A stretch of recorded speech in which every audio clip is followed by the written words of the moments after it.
जय श्री राम बच्चों, स्वागत है आपका हमारे चैनल शुभम सर क्लासेस में। हम क्लास 10th का एक्सरसाइज 5.2 कर रहे हैं, जिसके 15 क्वेश्चन हम कर चुके हैं।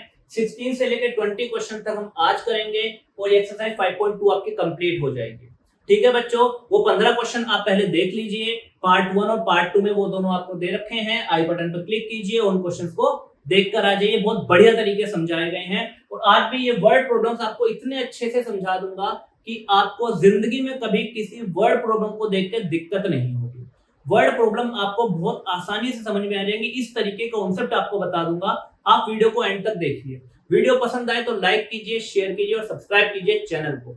अच्छा, एक बात और है, खुश हो जाइए, आज इंडिया को गोल्ड मिलने वाला है भाई। नीरज चोपड़ा भाला फेंकने वाला है और भाई इंडिया को आज इस ओलंपिक में भी गोल्ड मिलेगा। तो रात को इंडिया का जेवलिन थ्रो देखना ना भूलिएगा। चलिए देखते हैं क्वेश्चन क्या बोल रहा है। कह रहा है determine the AP whose third term is 16 and seventh term exceed the fifth term by 12। कह रहा है भाई एक एपी बताओ जिसका थर्ड टर्म 16 है। तो भाई जो इंफॉर्मेशन दे रखी है उसी को सॉल्व करते हैं पहले। कह रहा थर्ड टर्म 16 है। थर्ड टर्म का मतलब क्या होता है? a प्लस 2d और ये है मेरा 16। पहली चीज हमने आपको बता रखा है, जब तक एक इक्वेशन में दो वेरिएबल है तब तक आप उसका कुछ नहीं कर सकते। आप उस इक्वेशन में से इन दोनों की वैल्यू नहीं निकाल पाओ तो हमें आगे चलना पड़ेगा, दूसरी इक्वेशन बनानी पड़ेगी। आगे क्या है? The seventh term. Seventh term का मतलब है a plus 6d। Okay, a plus 6d। कह रहा seventh term exceed the fifth term by 12। जो सेवंथ टर्म है वो पांचवें टर्म से 12 ज्यादा है। मतलब पांचवें टर्म से 12 ज्यादा। अगर पांचवें टर्म में 12 जोड़ देते हो तो सेवंथ टर्म के बराबर पहुंच जाएगा, क्योंकि पांचवा टर्म उससे 12 कम है और सेवंथ टर्म उससे 12 ज्यादा है। यही तो बात बोल रहा है। कह रहा है सेवंथ टर्म पांचवें टर्म से 12 ज्यादा। मतलब पांचवा टर्म सेवंथ टर्म से छोटा है। कितना छोटा है? 12। तो भैया जब 12 छोटा है तो इसमें 12 ऐड कर दो तो ये सेवंथ टर्म के बराबर आ जाएगा। तो इसका मतलब मैं बोल रहा हूं, हम बोल रहे हैं कि भैया जो सेवंथ टर्म है वो फिफ्थ टर्म से 12 ज्यादा है। Seventh term is equal to fifth term plus 12। भैया फिफ्थ टर्म में 12 जोड़ोगे तभी तो वो सेवंथ टर्म के बराबर पहुंचेगा। तो यहाँ पे अगर लिखेंगे तो फिफ्थ टर्म का मतलब हो गया a प्लस 4d प्लस 12। ये बात आपको समझ में आई? अच्छा, इस इक्वेशन को थोड़ा सोल्व करता हूं। ये रहा a और ये रहा a कट हो गया। d को उधर लेकर जाइए तो ये हो गया 6d minus 4d is equal to 12। 60 में से 4d गया तो आ गया 2d इक्वल टू 12। और हम 10th क्लास के बच्चे हैं, बता देंगे कि भैया ये 2 डिवाइड में आएगा और 12 को 2 से डिवाइड करोगे तो 6 आ जाएगा। तो d इज 6 नाउ। अच्छा जी, मुझे AP निकालनी थी। AP निकालने के लिए A और D दोनों चाहिए। D यहां से मिल गया तो हम क्या करेंगे, इस D की वैल्यू को यहां इस इक्वेशन में पुट कर लो जो आपने बना के रखी हुई है। तो लिखिए put D is equal to 6 in equation 1। सही बात है बच्चों? ओके, तो यहाँ पे d की जगह 6 पुट करो। तो हम बोल रहे हैं a प्लस 2 d की जगह 6 रख दीजिए इज इक्वल टू 16। सही बात है बच्चों? क्लियर है? Okay, a plus 6 to the 12 is equal to 16 and यहाँ से a आ जाएगा 16 माइनस 12 मतलब कि 4। क्वेश्चन में पूछा गया था डिटरमाइन द एपी। क्वेश्चन में मुझसे एपी पूछा था कि भाई वो कौन सा एपी है। तो भाई मुझे एपी का पहला टर्म 4 पता लग गया। एपी का पहला टर्म क्या पता लग गया? 4। यहाँ पे एपी लिख देते हैं अपने। एपी का पहला टर्म है 4 4। अगला टर्म क्या होगा? इसमें डी ऐड कर दो। इसमें क्या कर दो? डी ऐड कर दो। तो डी है 6। 4 में 6 ऐड करोगे तो 10 आएगा। इसमें फिर से डी ऐड कर दो। 10 में 6 ऐड करोगे तो 16 आएगा। इसमें फिर डी ऐड कर दो। 16 में 6 ऐड करोगे तो 22 आएगा। और इसी तरीके से आपकी एपी चलती रहेगी। So this is your AP, this is your answer जो हम ढूंढ रहे थे। तो किसी एपी को निकालने के लिए मुझे ए और डी दोनों चाहिए। तो हमने डी इस वाली इंफॉर्मेशन से निकाला, उसको इस इंफॉर्मेशन में रखा, ए भी निकाला और ए और डी की हेल्प से अपना एपी निकाला। चलिए आगे चलते हैं। क्वेश्चन नंबर 17 कह रहा है find the 20th term from the last term of the AP. भाई आपको एपी दे रखा है, कह रहा है इसका 20वां टर्म निकालो पीछे से। अभी तक हम क्या करते थे? शुरुआत से an निकालते थे ना। an is equal to a plus n minus 1d। तो ये क्या था? शुरुआत से nवां टर्म निकालने का फॉर्मूला था। पहले से अगर मैं a5 निकालना चाहता हूं तो इसका मतलब था शुरुआत से पांचवा term 1 2 3 4 5 from the starting. But अब उसने क्वेश्चन बदल दिया, कह रहा है शुरुआत से नहीं भाई, पीछे से पांचवा, 1 2 3 4 पीछे से पांचवा। ठीक है, तो अगर इस तरीके से क्वेश्चन बदल दिया तो हमारा फॉर्मूला भी दूसरा वाला लगेगा, ये काम नहीं करेगा। ठीक है, अच्छा जी करते हैं सॉल्यूशन। अगर आपको पीछे से लास्ट टर्म पूछे या पीछे से पांचवा टर्म पूछे तो पीछे से टर्म का मतलब है ln, nth term from the last. और यहां पर आपको करना क्या है, इसी फॉर्मूले से बनाया, जहां पे फर्स्ट टर्म है वहां पे लास्ट टर्म निकल दीजिए, वहां पे n लिख दीजिए, जहां पे फर्स्ट टर्म लिखते हो वहां पे लास्ट टर्म लिख दीजिए। ये जो प्लस होता है a प्लस होता है, यहाँ पे n माइनस लगा दीजिए, बाकी चीजें सेम n-1 d। तो लास्ट से nth टर्म निकालने का फॉर्मूला है, लास्ट से nth टर्म निकालने का फॉर्मूला है ln = l - n-1 d। यहाँ पे l है last term, n is the term जो आप निकालना चाहते हो and d is the common difference. आ जाओ यहां से देखते हैं कि भैया क्या क्या है, कौन सा टर्म निकालना है, 20वां। तो n की वैल्यू तो आ गया +20। ओके, ln लास्ट l20 आपको निकालना चाहते हो, ये तो निकालना ही है। d क्या है भाई, इसमें से इसे माइनस करो तो d निकलेगा, 8 - 3 करोगे तो 5 आ जाएगा, so this is your d। d भी आ गया आपका, लास्ट टर्म क्या है 253, l की वैल्यू भी आ गई आपके पास 253। तो भाई 1 2 3 चौथे की वैल्यू निकालनी है, यही शुरुआत से चलता आ रहा है कि 4 वेरिएबल है, 3 की वैल्यू दी होगी, चौथे की निकालनी होगी। इन वैल्यूज को इस फॉर्मूला में आप पुट कर दीजिए। ln की जगह आपको कुछ नहीं पता तो l20 यहाँ पे लिख दीजिए, is equal to last term क्या है 253, वो यहाँ पे लिख दीजिए, प्लस की जगह माइनस, माइनस n-1, n की जगह क्या है 20, n की जगह 20, 20 - 1 19 हो गया, और d कितना है आपका 5। सही बात है, आइए सॉल्व करते हैं। 253 माइनस 5 नहीं 45 का 5, 4 हासिल डिवाइड कर 4 995। ठीक है बच्चे, ओके। 253 में से 95 माइनस कर दीजिए, 250 में से पहले 100 माइनस करो, है ना, 153, और 153 में 5 जोड़ दो, क्योंकि 100 नहीं 95 भी माइनस करने थे, हमने ज्यादा माइनस कर दिया, तो भैया 257 नहीं 258 आंसर आ जाएगा। समझे क्वेश्चन को? ठीक है भाई, इसमें से माइनस करो, इट इज l20, मतलब लास्ट से सॉरी 250 नहीं 150 है ना, 150 सॉरी, है ना, 253 में 100 माइनस करें तो 153 आएगा। ठीक है बच्चे, l20 = 150। सो दोनों क्वेश्चन समझ में आ गए। वीडियो को पॉज कीजिए और इस क्वेश्चन को नोट डाउन कीजिए। चलो बच्चों सॉल्व करते हैं इजी से क्वेश्चंस को। क्या बोल रहा है, कह रहा है sum of 4th and 8th term of an AP is 24। कह रहा है 4th टर्म और 8th टर्म का सम 24 है। मतलब अगर मैं लिखूं तो मैं ये लिखूंगा कि a4 प्लस a8 है ना is equal to 24। 4th term का और 8th टर्म का सम 24 है। उसके बाद क्या है, sum of 6th term and 10th term is 44। और क्या है भैया a6 plus a10 is equal to 44 है। ओके, और कह रहा है find the first 3 term of AP. AP का पहला, दूसरा और तीसरा टर्म क्या होगा वो बताइए। एपी के टर्म्स बताने के लिए बेटा मुझे ए और डी दोनों चीजें चाहिए होती हैं। ए और डी चाहिए तो चलो इक्वेशन बनाते हैं, उन्हें सॉल्व करते हैं और ए और डी की वैल्यू निकालते हैं। देखो फोर्थ टर्म का क्या मतलब है, a प्लस 3d प्लस ये फोर्थ टर्म हो गया। 8th टर्म का क्या मतलब है, a plus 7d is equal to 24। अगर बोलूं तो यही होगा बच्चे। ठीक है, अच्छा यहां पे आ जाते हैं। 6th टर्म का क्या मतलब है, a plus 5d plus 10th term का क्या मतलब है, a plus 9d plus 9d is equal to 44 है। कोई दिक्कत तो नहीं है भाई। अच्छा ठीक है, इसे सॉल्व करो। a प्लस a करोगे तो क्या आएगा बच्चे 2a प्लस 3d और 7d करोगे तो क्या आएगा बच्चे 10d इज इक्वल टू 24। पहली इक्वेशन बन गई कि नहीं बन गई आपकी। इधर आ जाओ, a प्लस a करोगे तो क्या आएगा बच्चे 2a और 5d और 9d करोगे 9 और 5 14 14d आ जाएगा। This is 14d is equal to 44। Second equation हमने क्या कहा था, दो वेरिएबल है तो दो ही इक्वेशन बनेंगे and then you will solve it, linear equation in two variable, है ना, एलिमिनेशन मेथड। तो हम क्या करेंगे, मैं क्या करता हूं, इसमें से इसको माइनस कर देता हूं। क्या करेंगे हम, सब्ट्रैक्ट इक्वेशन 1 फ्रॉम 2, ठीक है। इसमें से इस इक्वेशन को माइनस कर दो, तो भाई 2a में से 2a माइनस करोगे तो खत्म, 14d में से 10d माइनस करोगे तो कितना बचेगा, 4d, 44 में से 24 माइनस करोगे तो कितना बचेगा, 20, राइट।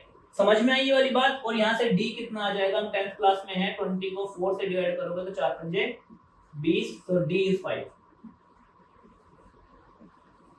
राइट, d 5 आ गया। If you want to know a, हम a जानना चाहते हैं कि क्या है, तो इस d की वैल्यू को इक्वेशन 1 में पुट कर दें, तो रख दीजिए, लिखिए put d is equal to 5 in equation 1, right. So ये है 2a प्लस 10d, तो 10d, d की जगह 5, 10 into 5, 10 5 is 50, इसे 50 लिख दूं, is equal to 24। समझ में आई मेरी बात आपको? ओके, आ जाओ यहाँ पे लिखते हैं 2a is equal to 24 minus 50, 24 में से 50 माइनस करोगे तो माइनस का 26 आएगा, और यहाँ पे आ गया 2a is equal to minus का 26, और यहाँ पे a आ जाएगा, माइनस के 26 को 2 से डिवाइड करोगे तो माइनस का 13,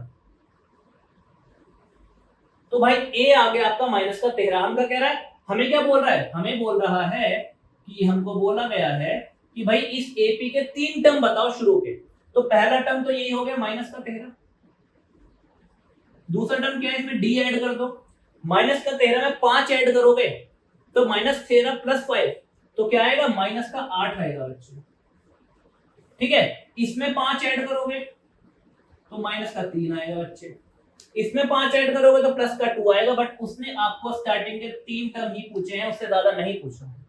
so this is your answer, please question को नोट कीजिए। और चलिए क्वेश्चन नंबर 19 पे, यहाँ पे क्या बोल रहा है, देखो इसमें भी स्टेटमेंट फॉर्म में चीजें दे रखी है, बहुत आसान है, इसकी भी एपी बन जाएगी। Subbarao started a work in 1995, इस साल में उसने अपना काम शुरू करा, at an annual salary of 5000, starting में उसे 5000 रुपीज मिला करते थे, ठीक है भैया, 5000 रुपए मिलते, ठीक है, and received an annual increment of ₹200 each year, हर साल उसके 200 रुपए बढ़ जाते थे, तो इसके 200 रुपए बढ़े, रुपए हो गए 5200, फिर 200 बढ़े 5400, फिर 200 बढ़े 5600, तो हर साल 200 रुपए बढ़ जाते थे। In which year his income reach 7000, और ऐसे करते करते करते इसकी सैलरी 7000 तक पहुंच गई। तो हर साल, 1 साल, 2 साल, 3 साल, 4 साल, 5 साल, ठीक है, तो कितने साल बाद उसकी सैलरी 7000 हो जाएगी, ये पूछ रहा है। अगर मैं इसकी एपी बनाना चाहूं बच्चे, तो मुझे पता लगेगा पहला टर्म जो स्टार्टिंग था दैट वाज 5000, हर साल कितने का गैप आ रहा था, 200 रुपए का, तो d इज इक्वल टू 200 और 200 प्लस का, क्योंकि सैलरी बढ़ रही थी, सैलरी घटती तो माइनस के 200 आ जाते। Okay, last term and salary, last salary कितनी पहुंची, an कितना हुआ उसका लास्ट टर्म, दैट इज 7000। अच्छा, हमें निकालना है कि 1 2 3 4 5 6 7 कौन सा टर्म था 7000, मतलब कि कितने साल बाद उसकी सैलरी 7000 हुई। तो we want to find n, हम n फाइंड करना चाहते हैं। चलिए तो शुरू करते हैं, formula an is equal to a plus n minus 1, d लगा लो, an है आपका 7000 इज इक्वल टू a है आपका 5000 प्लस n माइनस 1, और d है आपका 200, क्योंकि n ही आपको फाइंड करना है। अच्छा, 5000 इधर जाएगा, माइनस हो जाएगा, तो 7000 में से 5000 माइनस करोगे तो 2000 आएगा, is equal to n minus 1 and upon 200। ये 200 मल्टीप्लाई में तो उधर डिवाइड में लेकर जाओ, तो 2000 को 200 से डिवाइड करोगे तो भाई ये तो गया, एंड दिस इज 10, तो भाई आपका क्या आया, n माइनस 1 10 आ गया, तो यहाँ से n कितना आया, 10 प्लस 1 मतलब कि 11, n क्या आ गया 11, मतलब भाई पहला, दूसरा, तीसरा, चौथा, ऐसे करके 11वां टर्म होगा ये, मतलब पहला साल, दूसरा साल, तीसरा साल, चौथा साल, 11वां साल, 11वें साल में जाके उसकी सैलरी 7000 होगी। तो भैया वो कह रहा है इन विच ईयर, उसने काम शुरू करा था 1995 में, प्लस 11 साल, 11 साल बाद उसकी सैलरी कितनी होगी, 7,000 होगी। तो 1995 में 11 जोड़ोगे तो 1995 में 10 जोड़ो तो 2005 आ जाएगा, और एक और जोड़ दो तो 2006 आ जाएगा भाई। 2006 में जाके उसकी salary will be 7,000, right. It was an easy question. Please video को पॉज कीजिए और इसे नोट डाउन कीजिए। चलो बच्चों आखिरी क्वेश्चन कर लेते हैं। क्या बोल रहा है भाई, कह रहा है Ramkali saved ₹500 in the first week, sorry it is not 500, it is ₹5, okay ठीक है। Ramkali saved ₹5 in the first week of the year and increase her weekly saving by ₹1.75, ठीक है।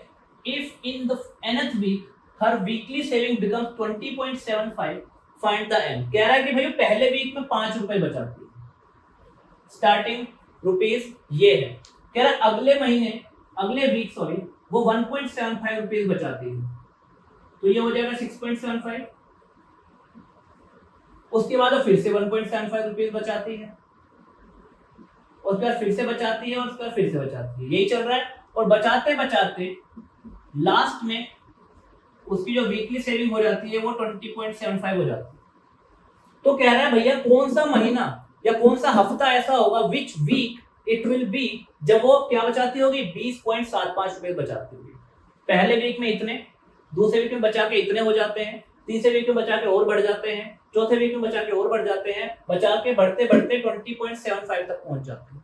तो कह रहा किस वीक में, कितने हफ्ते बाद उसकी वीकली सेविंग्स इतनी हो जाएगी। तो मैं कह रहा हूं भाई इसको एपी बनाए, तो मेरा ए हो गया 5, माई D is 1.75 and my AN is 20.75. I want to know N, मैं N फाइंड करना चाहता हूँ कि कितने वीक बाद ये सेविंग आ जाएगी, राइट। ओके चलिए शुरू करते हैं। NS टर्म का फॉर्मूला लगाइए, A plus N minus 1 D. So AN is 20.75, right. What is A? This is your 5 plus N minus 1 and D is 1.75, right. Okay इस 5 को इधर माइनस में भेजिए, तो 20.75 में से 5 माइनस करोगे तो कितना बचेगा, 15.75 is equal to N minus 1 and this is 1.75, right. This is 1.75, ठीक है। 1.75 इधर मल्टीप्लाई में है तो उधर डिवाइड में जाएगा, सो this is 15.75 upon 1.75 is equal to N minus 1। Point से दिक्कत होती है तो पॉइंट का 2 डिजिट है, पॉइंट का 2 ही डिजिट है, तो ये पॉइंट से पॉइंट हटा दो भाई, हटा दो, ठीक है। इधर आ जाओ, डिवाइड इधर कर दो, कोई बात नहीं। 1575 अपॉन 175, ठीक है। दोनों के पीछे 5 दिख रखा है, तो आप क्या करो, सबसे पहले आसान करो मामले को, 5 से कट करो, 5 3 द 15, 5 1 द 5, 2 बचा है, 5 5 द 25, 315, इसे भी कटो। 5 3 द 15 बचा कितना, 2, 5 5 द 25, फिर से भी दिख रहा है, 5 से करो, 5 7 द 35, 5 6 द 30, बचा कितना 1, और 5 3 द 15, फिर से 7 है, 63 है, 7 द 7, 7 9 द 63, तो क्या आ गया, n minus 1 is equal to 9 आ गया। और यहाँ से n की वैल्यू क्या आएगी, 9 plus 1, और यहाँ से n क्या आ जाएगा, 10 आ जाएगा। तो मतलब कि 10 हफ्ते बाद, आफ्टर 10 वीक्स, हम लिख देते हैं after 10 weeks, her weekly saving is 20.75 rupees, ठीक है बच्चे। तो हमारी एक्सरसाइज 5.2 कंप्लीट हो चुकी है। सारे क्वेश्चन हमने कंप्लीट कर लिए हैं, एक एक करके सब क्वेश्चन कराए गए हैं, 3 पार्ट में क्वेश्चन कराए गए हैं। तीनों पार्ट को देख लेना बच्चे, एक पार्ट में इसलिए नहीं कराया क्योंकि वीडियो काफी लंबी हो जाती है और आपको थोड़ी हेक्टिक लगने लगती है, ठीक है। तो फिर अगर आपको वीडियो समझ में आई है, लाइक कीजिए, शेयर कीजिए, चैनल को सब्सक्राइब कर दो भाई, लाइक कर दो, कमेंट कर दो यार, आपके कमेंट बहुत जरूरी है ना, आपके लाइक्स भी जरूरी है यार, ठीक है। तो लाइक कीजिए, सब्सक्राइब वाला बटन दबा दो, अपने दोस्तों को शेयर कर दो दैट कि भाई हम एक टीचर से पढ़ते हैं, वो अच्छा पढ़ाते हैं, 10th क्लास का सारा सिलेबस आपको यहीं मिल जाएगा, पूरी 10th क्लास में आपकी यहीं पे करवा दूंगा, यहीं से लेकर चलेंगे, हर एक चैप्टर कराएंगे, हर वर्कशीट कराएंगे, प्रीवियस ईयर क्वेश्चन पेपर कराएंगे, कुछ भी ऐसा नहीं होगा जो यहाँ नहीं मिलेगा। आपके 90% अबव 10th क्लास में मार्क्स लाने के लिए मैथ में मैं जिम्मेदार हूँ भाई। आई विल हेल्प यू, मैं आपके 10th में 90 अबव मैथ के नंबर दिला के रहूंगा, ये मेरी गारंटी है। बस आप चैनल को फॉलो करते रहो, सारे के सारी वीडियोस देखते रहो। तब तक के लिए जय श्री राम, जय हिंद, जय भारत।